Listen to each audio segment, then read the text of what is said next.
I've been doing ayahuasca for 10 years, and because of that, my third eye opened, my past lives woke up, and my past lives are very, very sacred. I remember being in the in the temples of Egypt. In fact, when I was first guided to go to Egypt by ayahuasca, a number of things happened when I walked into one particular temple. I just started to speak this ancient language, and the keepers of the temple stood in front of me and repeated those words. It was an odd feeling. It wasn't an odd feeling when it happened, but it was a remembering. And I've since kind of put everything together because I also have memories from Mexico. And I've put everything together that actually the ancient Egyptians, the one with the power, the ones that everybody called the gods, were the Mayans. Because the Mayans went from Mexico to Egypt. If anybody wants to say that's not the timeline because you've studied it, well, I haven't studied it. This is coming purely from memory.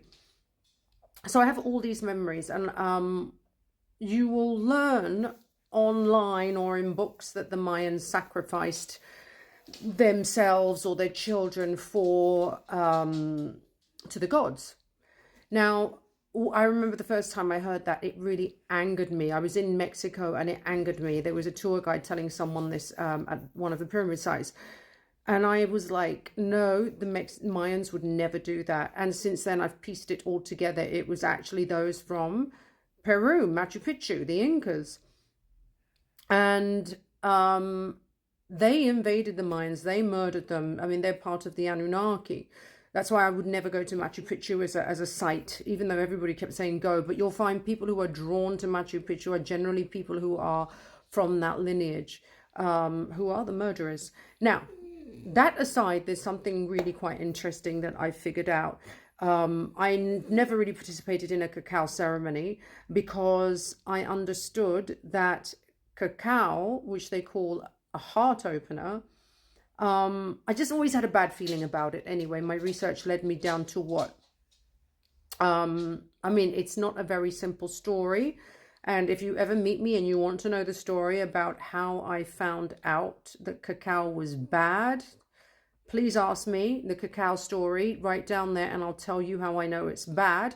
But I was, when I say cacao, I mean in a ceremony, because there's so many cacao ceremonies. Anyway, my research led me to when the Incas murdered the Mayans for sacrifice, they would give them cacao to sweeten them up before they sacrificed them, if you want to call it a sacrifice, murdered them.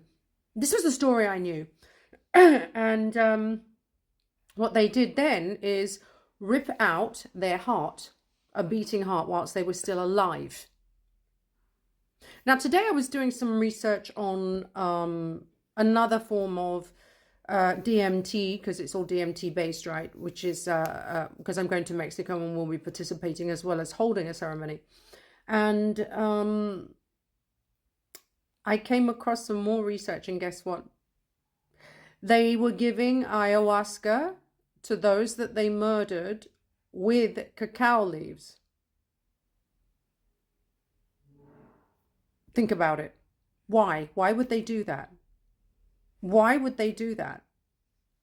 I've understood it because my soul DNA is remembering everything. Because I've done ayahuasca a lot and it's not sinister. It's beautiful. It's God consciousness. And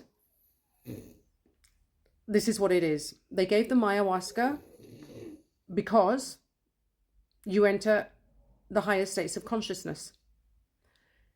And then they ripped out the beating heart because there's been a war on this planet, Gaia. They want Gaia. They want this planet. Why? Because it's the heart chakra. They want the heart. There's a guy on here somewhere. Oh, don't know what it's called, but he apparently spoke about it because he's, you know, the elites. He was doing some stuff with the elites and he escaped, all that kind of stuff. Somebody, if you remember his name, please put it down below. You know, he's got like a army cut hair. He's English as well.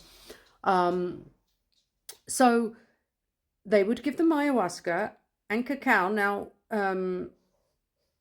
cacao comes from, it's the same as cocaine, right? Well, it's not the same as cocaine, but it's the same plant. So they would have cacao, they would have ayahuasca, and they would rip out their beating hearts whilst they were still alive, whilst they were on ayahuasca, because they wanted that fear, that pain, that suffering, that energy to enter what? The consciousness of God. I figured that all out today.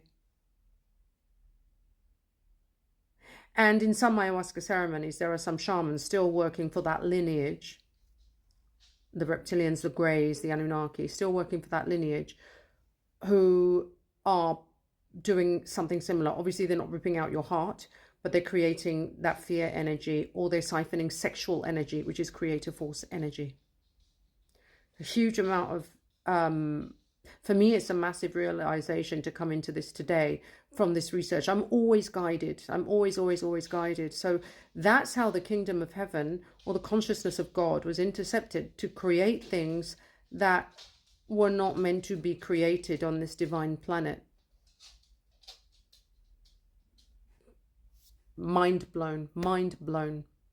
I'm so grateful for all my guides, my angels, my starseed family, for helping me in my awakening and remembering that I was the mother of Kukulkan, that I was Isis.